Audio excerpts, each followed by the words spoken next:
I'm serving table 17 with hands that won't stop trembling, and I keep pretending it's the steam from the kitchen making me shake. It's a lie so thin it crumbles inside me, but I cling to it like it's a lifeline I can still clutch without breaking my own ribs. I spill a little broth on the edge of the bowl. I bite back a curse.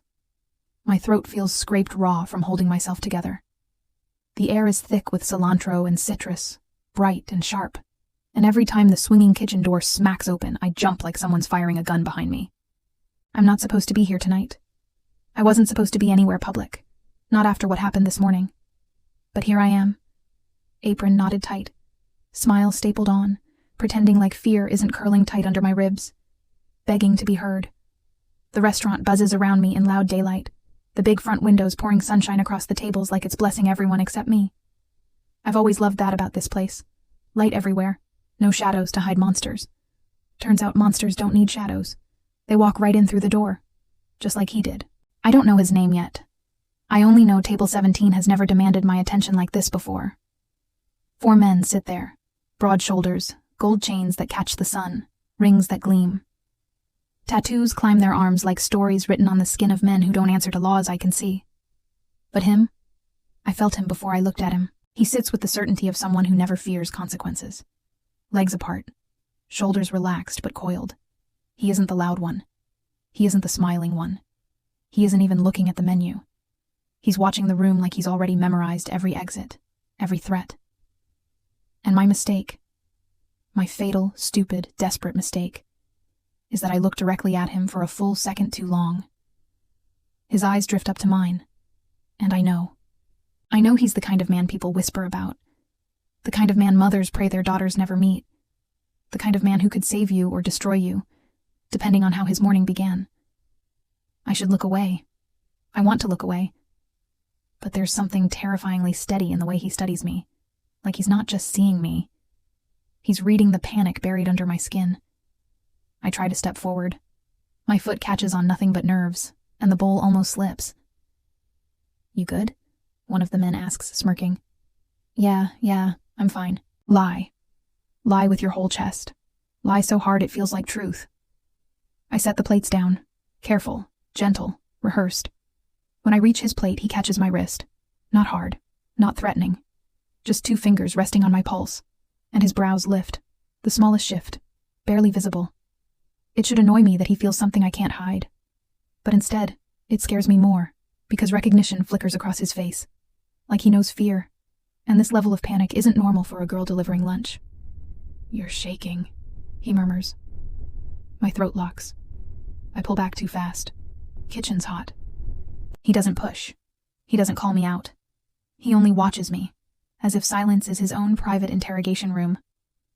I turn away, willing myself to breathe, willing my body not to crumble into pieces right here, in front of strangers who would smell weakness like blood. I try to focus on the tables needing refills, receipts, smiles. But somewhere between the register and the counter, my phone buzzes in my apron. Same message again. "You think you can hide from me? You think I won't find you?" My lungs stop. My ribs squeeze around nothing. I should have changed my number. I should have smashed my phone. I should have run to the next state. But survival gets messy when you've spent years learning how to freeze instead of fight. I shove the phone deeper into my apron, burying the screen as if that will bury the threat following me like a shadow. The kitchen door slams again, and I jump so hard my coworker pauses mid-sentence.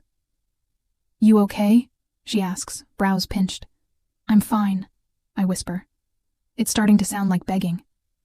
I move on autopilot, clearing plates, wiping tables, pretending my world isn't cracking in my hands. But I feel him watching me. Not staring, just aware of me the way a storm is aware of the coastline it's about to hit. His presence isn't loud, it's gravitational. It pulls, and I hate that I don't hate it. The men at table 17 finish eating, laughing, talking about something I don't understand. Territory, shipments, someone named Rocco who apparently messed up big time. I catch fragments of their conversation, enough to confirm what I already suspected. They run this neighborhood. Or maybe they run more than that. I avoid looking at him, but the air keeps pressing around me, urging me to. So when I return with the check, I keep my eyes down. But he doesn't sign it. He slides it back toward me, untouched. And then I feel it. That quiet current shifting between us. Who terrified you? He asks. The question lands like a punch I didn't see coming. His voice is low, even, too calm for the earthquake inside me. He says it like he already knows the answer and wants to hear my version. I'm not. You are. I suck in a breath. I'm not scared, I lie again. He leans back, eyes still fixed on me, like he's watching someone try to outrun their own reflection. Your hands are shaking. Your heartbeat jumped when your phone buzzed. You look at the door every time someone walks by. That isn't nerves. He taps the table once with his finger. That's fear. The words rip something open in me. Something I've been holding shut for so long it feels welded to my bones. You don't know me, I whisper. No, he agrees. Quiet, but absolute. But I know fear when it walks past my table. A hot wave rises in my chest, threatening to spill. Tears, truth, everything I swore I'd keep buried. Survival teaches you how to swallow pain whole. But right now, in the brightness of this restaurant, under the gaze of a man built like a controlled explosion, I feel seen in a way I'm not ready for. He stands. The movement is slow, deliberate. The other men go silent like they're used to falling quiet when he moves. He steps closer, stopping just in front of me. Not crowding me, not touching me. Just close enough that I feel the charge of him, like heat from something dangerous but steady. I'm not the one you should be afraid of, he says. The floor shifts under me. I'm not afraid of you, I whisper. That's your first good instinct today. His mouth twitches. Not a smile. Something smaller. Warmer. Tell me who it is. My pulse stutters. My throat cinches shut. I can't. You can. His voice softens in a way that terrifies me more than if he'd raised it. Whatever you're running from, whoever thinks they still own your fear, give me a name. I shake my head and step back. It's not your problem. It became my problem the second you walked over with your hands shaking. His jaw flexes. People like me don't ignore things like that. People like him, danger, carved into bone, protection, sharpened into instinct. I should run. I should tell him nothing. I should keep this secret locked up until it suffocates me. Instead, I breathe out a truth I didn't mean to reveal. I'm being threatened. The words crack out of me like a confession I didn't consent to. His expression doesn't change, but the air around him does. It tightens. By who? He asks, voice almost gentle, like he's coaxing the fear out of me instead of demanding it. I look away. My eyes burn. The sunlight feels too bright, too revealing. My ex, I whisper.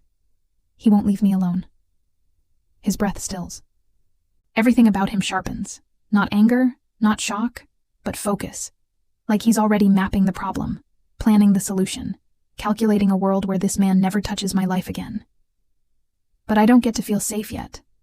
Not even with him watching me like he's ready to tear apart the threat with his bare hands. Because my phone buzzes again. And this message is worse. I'm outside. Come out. Or I come in. My heart shatters against my ribs. The room tilts. My breath disappears. And when I lift my eyes, he's already watching me with a look that says he knows exactly what that message means. He steps even closer, voice threading into my bones. Look at me. I do. Tell me what he just sent you. I swallow hard, throat tight, words trapped. I open my mouth. The panic spikes so hard my knees weaken. His hand lifts, not to touch me, but to steady the air between us, as if anchoring me without laying a finger on my skin. Tell me, he repeats, quieter. I breathe in, then out, and I finally force the words past my lips. He said he's outside.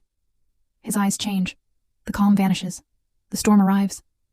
And I know, absolutely know, that whatever happens next, I've already crossed a line I can't walk back from. That's when the front door of the restaurant swings open. I hear a familiar voice, and everything in me breaks. The moment I hear his voice at the door, my spine turns to glass. Not delicate glass, the kind that shatters in splinters sharp enough to slice the inside of your lungs. I don't have to turn around to know it's him. My ex always carried his presence like a punch you try to dodge too late. My breath snags. My pulse spikes so fast it feels like I'm swallowing electricity. Behind me, the Mafia boss, the man from Table 17 whose name I still don't know, goes still in a way that makes silence feel dangerous. The room doesn't quiet, not really, but it feels like the noise is happening in a different universe. His men look up at the door. Then they look at him. Waiting. The sunlight pouring through the windows suddenly feels too bright on my skin, like it's exposing every fear, every bruise you can't see. Every time I didn't run soon enough, I'm frozen. My ex steps farther inside, scanning the space like he's the one in charge. He used to do that with me, walk into a room and suck the oxygen out until I forgot I could breathe on my own. But today I'm not alone. The Mafia boss moves first. He doesn't lunge. He doesn't rush. He steps between me and the door with a calm so lethal it sends a tremor through the floor. He plants himself in front of me like a wall no one gets through without permission. "Stay behind me," he murmurs. My throat locks. "I can't." "You can," he says, quiet but immovable. "And you will." I don't know why I listen. I don't know how obedience slides out of me so easily when fear has been running my life for so long. But I step back until the counter bumps my hip. My ex sees the movement. His gaze snaps to me, then to the man blocking his view. His expression curdles. He hates being ignored more than anything. "So this is why you didn't answer," he barks. "You're hiding behind some..." He doesn't finish. Because the Mafia boss steps forward one more inch. Not threatening. Just claiming space that doesn't belong to my ex anymore. "You got business with her?" he asks. It's not a question. My ex squares his shoulders. "Who the hell are you?" The boss doesn't blink. "Someone you don't want to meet on your worst day." A tremor rolls through me. Not fear this time. Something else. Something like safety trying to grow roots where panic has lived for too long. My ex scoffs, puffing himself up. "She's my girl." I flinch. The words hit a place inside me I thought I'd barricaded months ago. My stomach twists, old wounds ripping open. The Mafia boss notices. He always notices. "She doesn't look like yours," he says softly, almost conversational. "She looks terrified of you." My ex laughs. "She's scared of everything." That one lands so hard I almost double over, because it's a lie that used to be true. A lie I swallowed until I believed it, but the boss doesn't buy it. "No," he says. "She's scared of you." My ex scoffs again, louder, meaner, stepping forward. "Back off before I..." He doesn't get the rest out. The boss steps into his path, close enough that sunlight sparks off his chain, his rings, his tattoos, gold and ink turning into armor. "You're done speaking," he says. There's no shout, no bark, just finality threaded through velvet. My ex stutters, caught off guard. The boss tilts his head. "You sent her a message saying you're coming inside. That's a threat." "It wasn't..." "And you took a step toward her just now. Another threat." "I didn't..." "Keep going. See where it leads." My ex finally looks around and notices the other men at table 17, watching him with the kind of quiet expectation that feels like a loaded gun set on the table. His bravado flickers. "I just want to talk to her," he mutters. "No," the boss says. "You don't talk to her. Not here. Not anywhere." My lungs seize. My knees weaken. I grab the counter to stay upright. My ex glares at me, trying to hook me with the same stare that kept me silent for years. "You think this guy's going to protect you? You think he cares?" The boss glances back at me for a fraction of a second, long enough for me to read something startling in his expression. He does care. Maybe he shouldn't. Maybe he didn't plan to, but he does. Then he turns back to my ex. "Leave," he says. My ex opens his mouth, but one of the other men stands, cracking his knuckles like punctuation. My ex backs up a step, then another. Then he finally retreats out the door. The second the glass swings shut, my legs buckle. The boss catches my arm before I hit the floor. His hand is warm, steady, anchoring. He isn't rough, he isn't urgent. He's just there, solid in a way I didn't know I needed until this exact breath. "Sit," he murmurs. "I can't." My voice breaks. "I'm fine. You're not fine." His fingers tighten just enough to keep me upright. "You're shaking again." I press a hand to my mouth. Air won't go in right. Everything I've held back for months swells to the surface, and I hate it. I hate breaking down in front of him. I hate that he sees the parts of me I tried to bury. But I can't stop it. His presence is too calm, too steady. It makes everything inside me unravel. He lowers me into a booth before I collapse. He leans over, close enough that I feel the warmth of him like sunlight. "Look at me," he says. I do. My vision blurs, but I meet his eyes. "You did nothing wrong." My breath hitches. He's going to come back. Not today. You don't know him. His jaw clenches. And he doesn't know me. Something shifts inside me at those words. Something dangerous and hopeful and confusing all at once. His men hover near the counter, guarding without needing instructions. This place feels like a fortress now, and I feel guilty for it. For dragging danger into their world, even if it's nowhere as big as the worlds they navigate. I'm sorry, I whisper. Stop apologizing. His voice softens. You're allowed to feel safe. A tear breaks free. I swipe it away. I can't stay here. No, he says. You can't. That terrifies me more. What do you mean? You need to go somewhere he can't reach you, and you're not walking out there alone. I don't even know your name. His lips quirk. Enzo. The name lands with weight, purpose, something I shouldn't cling to but do. And you? He asks. Calla. He nods, letting it settle between us. Calla, he repeats, tasting the shape of my name like it matters. Something inside me shivers. Before I can speak again, the door opens a crack. My ex's shadow flickers across the window glass. I choke on a gasp. Enzo notices instantly. He signals to one of his men with nothing but a glance. The man heads outside. I grip the edge of the booth. Enzo. You're coming with me, he says. What? I'm not leaving you here with him circling the building. His tone leaves no room for argument. Get your things. My heart pounds. I can't just leave work. You're not leaving, he says. You're being protected. I barely know you. You don't need to know me. He leans closer, voice dropping into something soft that sinks into my bones. You just need to trust that I'm not the one hurting you. Everything inside me twists, tight and painful. I don't trust anyone, I whisper. His eyes soften. Not pity, not judgment. Understanding. Then trust your fear, he says. It's pointing you away from him and toward me. I feel my breath break in my chest. I stand on shaking legs. He stays close, guiding but not touching, creating a shield around me as I grab my bag, my apron, my phone. Every step feels like peeling myself out of a life that was killing me slowly.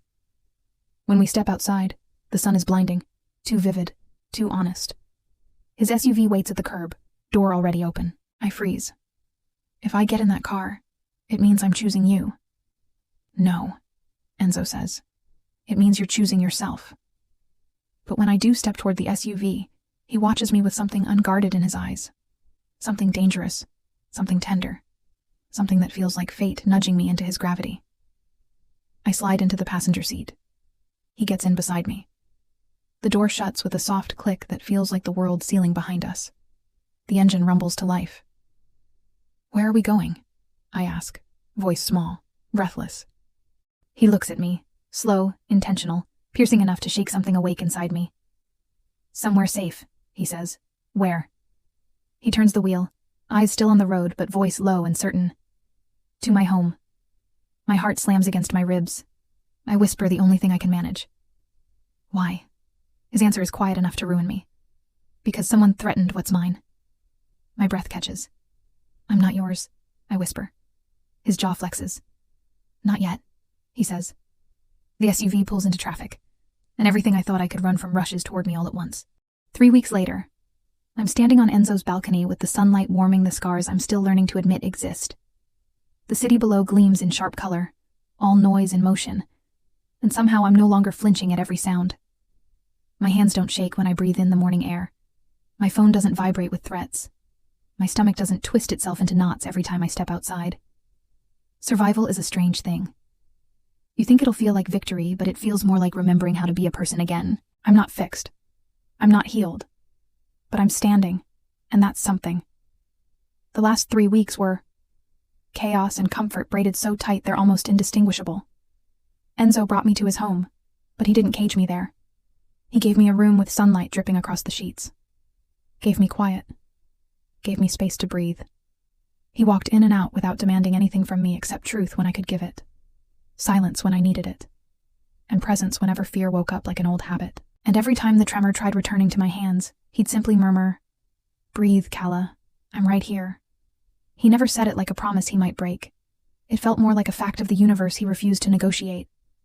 My ex was arrested the same night Enzo brought me here. I didn't know it until the next morning, when Enzo slid a cup of coffee toward me and said, "He won't touch you again." His tone wasn't proud, just final. Like he'd delivered justice without expecting thanks.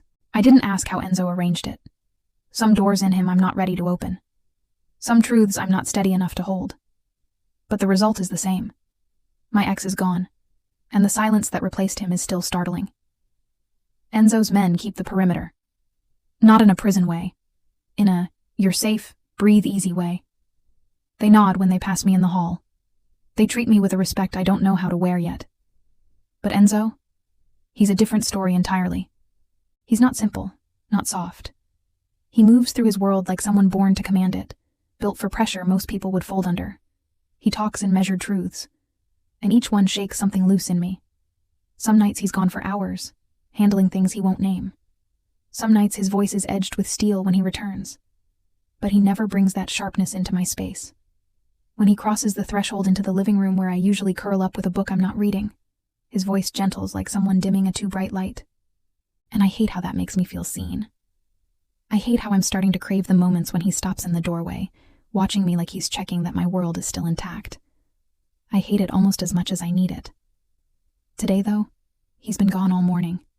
The hours feel heavier without him in the background, without the low hum of his presence settling the edges of my nerves. When the door finally clicks open downstairs, my breath catches. Footsteps. Familiar. Certain. My body reacts before my mind does, like gravity recognizing itself. I step back inside from the balcony just as he appears at the top of the stairs. He looks tired. And expensive. And dangerous in the quiet way that's starting to feel like safety to me instead of threat. His sleeves are rolled, his chain glints in the daylight, and there's a new tension around his mouth. He tries to hide when he sees me. "You okay?" he asks.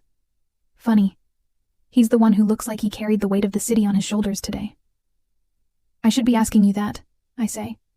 He huffs something that isn't quite a laugh. "I've had better mornings." He walks past me, heading toward the kitchen. But his fingers brush my wrist in passing. It's light, barely there. But the contact sparks something warm that rolls through me too fast. I follow him without thinking. He pours a glass of water, leans against the counter, closes his eyes for one beat. When he looks at me again, he's different, bracing himself. "I didn't want you to hear from someone else," he says. "So I'm telling you now." A chill runs down my spine. "Telling me what?" He sets the glass aside, hands braced on the counter.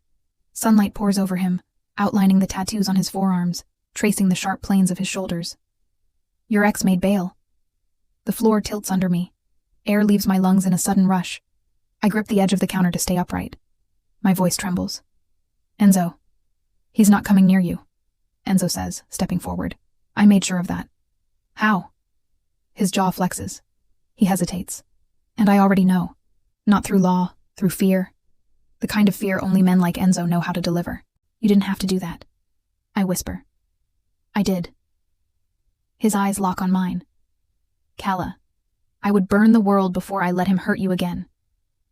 It hits me like a confession, like something heavier than protection, something that feels like truth bleeding through walls he doesn't want to tear down. My throat tightens. "You barely know me. Don't do that." His voice drops low. "Don't pretend this is nothing." My pulse jumps. "This," he repeats, stepping closer.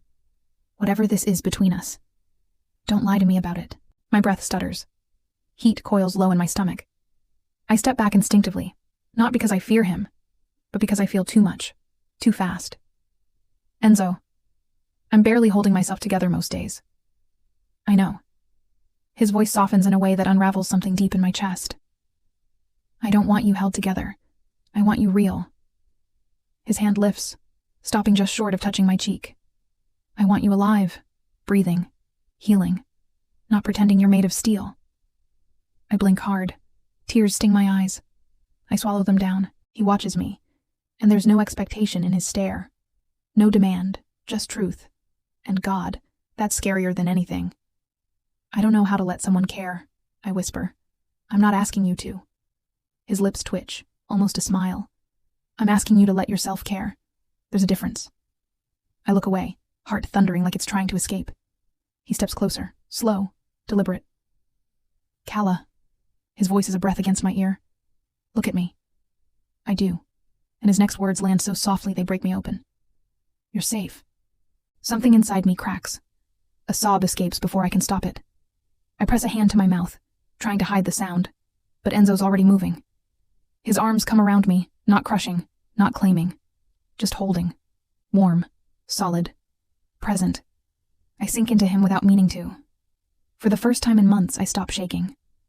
We stay like that until my breathing evens. When I finally pull back, he lets me go slowly, like releasing something fragile he refuses to drop. "You don't have to stay here," he says, "but you can." I wipe a tear off my cheek. "You want me to?" He meets my eyes. "I want you safe, whatever that means for you." My chest aches, not with fear, not with memory, with possibility. I realize something then, something terrifyingly simple. He isn't my escape. He's my after. The part of life I didn't think I'd get to keep. I take a long breath, steady for the first time in days. "Enzo," I whisper, "can we take this slow?" He nods, no hesitation. "Any pace you want." "I don't know what I'm supposed to be to you." His expression softens in a way I've never seen. "You're not supposed to be anything. You just are." Warmth floods my chest. I step closer, just a little. "And what are you to me?" I ask quietly. He doesn't answer with words. He lifts my hand, presses a kiss to the inside of my wrist, right where he first noticed my shaking. A promise where my pulse is. Then he whispers, "Someone you don't have to be afraid of." My breath catches. For the first time, it doesn't hurt. I nod, slow and certain. Okay. It's not a vow, not a lifetime promise, not a declaration wrapped in fireworks. It's something quieter, a beginning, a rebirth, a choice. He smiles, small, rare, real. "Yeah? Yeah," I whisper. He threads his fingers through mine. No pressure, just warmth. Outside, sunlight spills through the glass, bright enough to make everything glow. Inside, for the first time, I feel like I survived. And I realize something I'm only brave enough to admit in a whisper. This isn't the story of how he saved me. It's the story of how I started saving myself. And he simply refused to let me do it alone. Hey, love, if this story pulled you in and tugged at the places you don't usually let anyone touch, go ahead and hit, like, drop me a comment, and subscribe. Your reactions aren't just numbers. They're the heartbeat that keeps these confessional, sun-drenched mafia romances alive. So tell me what you felt. What broke you? What healed you? I'm listening.